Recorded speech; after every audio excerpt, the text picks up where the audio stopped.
Hi, welcome back to Christine's Home Affairs. Today I'm going to show you how to make a savoury meatloaf. Doesn't matter which meat you use, but this recipe today is with minced meat or beef, ground beef, and lots of yummy vegetables. So stick around and I'll show you how to make this beautiful savoury meatloaf. Okay, so the ingredients we need for this meatloaf is half a kilo of mince, so we just want some ground beef. We've got a whole onion. Now I've got a lot of onion in here because I'm doing another project as well. So one whole onion. We want some chopped garlic. We just need 1 or 2 cloves of garlic, half a red capsicum, half a green capsicum, and a carrot. So we'll chop up the carrot, the capsicum, and the onions and garlic just into small pieces, and we'll take those over to the pan and we'll saute them. Pop all of that into the pan. Now we don't want to fry this until it's brown, we just want to soften it a little bit. And the rest can go in as well.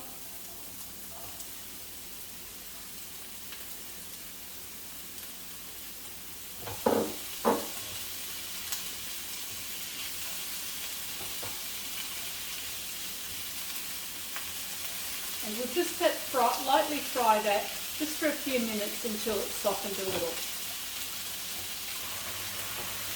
So I've had this sauteing for about 3 or 4 minutes.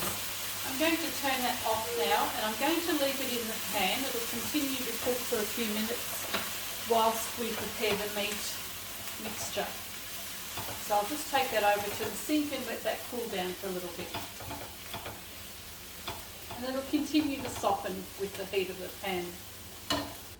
Now that we've got our veggie mix sauteed, it's softening nicely there, we're ready to start putting our ingredients together. Now I forgot to mention we need eggs as well, and I also put some golden flax meal in here as well. You can use psyllium husk if you like your breadcrumbs, put some breadcrumbs in. It's really probably just a filler. Some golden flax is what I use anyhow. So we've got half a kilo of ground mince, and it doesn't matter which meat product you use. I actually do the same thing with chicken or pork. This one's beef. 2 eggs,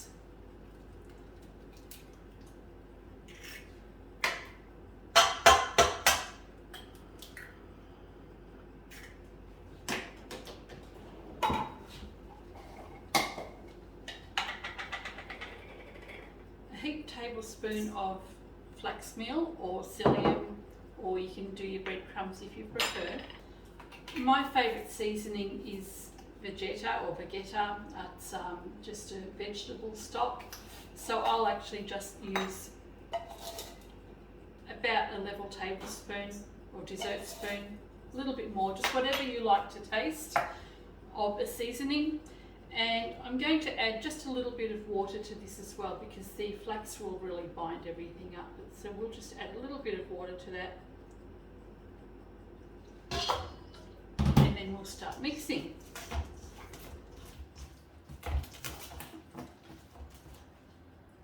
Once that's mixed together, add your vegetables.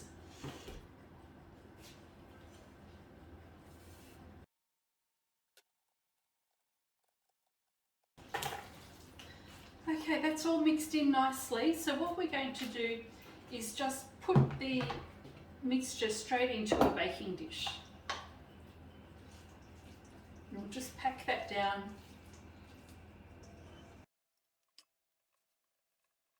This is really nice with mushrooms as well, but I was a bit slack, didn't go to the supermarket to buy any. But usually I'll dice up some mushrooms really small as well and put those in there, they're great. So there's our meatloaf all ready to go. Now you can stop here if you like, but why would we? I like to put bacon on top. So I've got some rashers of bacon. Now I haven't used the thicker end, I just like the thin strips. And we'll just lay that over the top. Just gives it a little bit more flavour.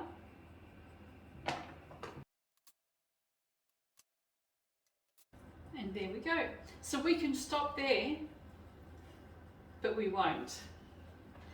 Now, I've got my own veggie garden, as you know, so I've got loads and loads of tomatoes. So I've got 2 tubs of these, and I think I'm just going to decorate this with some tomatoes at the top.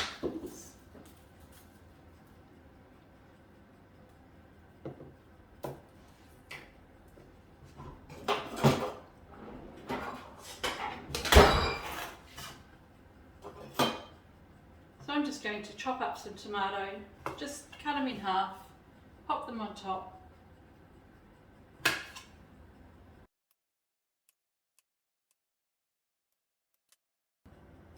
And just because I've still got some bits of bacon left over, I'm just going to chop this up in small pieces.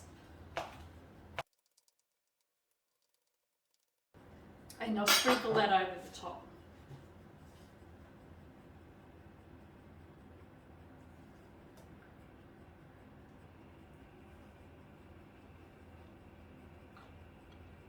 And there we go.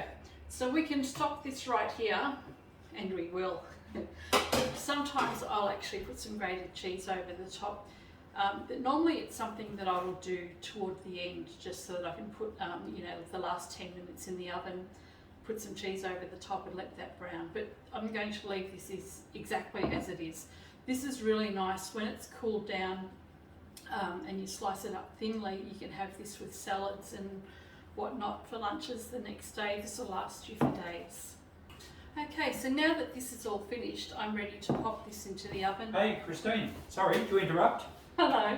I've found treasure. Well, kind of. It doesn't look like much. I want you to make me some 90-year-old tomato sauce. I've already done the tomato sauce video. Or sweet pickles. These are all recipes. Interruption. These are all recipes found in an old shed, and one of them's dated 1934 on the back. And I reckon you could go through here and make them up and create all these wonderful old recipes for your subscribers and for me to eat. Okay, cucumber and onion pickles coming right up. Beautiful, bring it on. I'll leave it with you. Cool. All right. I'm out of here. Bye. Okay, thank you. Well, there's another video series. All right, now I'm a little bit lost. Looks like we're going to have some videos to do in the future. It's going to be interesting going through the tin. But anyway, we'll get back to our meatloaf. This will go into the oven about 180 degrees, fan forced, and it'll go into the oven for about 90 minutes. And it'll be nice and crispy on top with the bacon. All right, the meatloaf's done. It was in the oven for about an hour and a half, 90 minutes at 180 degrees Celsius, which is about 350 Fahrenheit. And I've just let it cool down out of the oven for about 10 minutes. That's why I can touch it. So I'm just going to slice it up. Yeah, it's not for you. Oops. And I'm just going to serve that with some salad, fresh from the garden.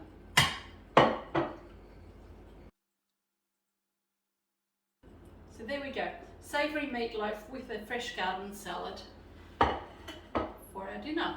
And we like gravy, so you can have some gravy on this as well if you like, but that's optional.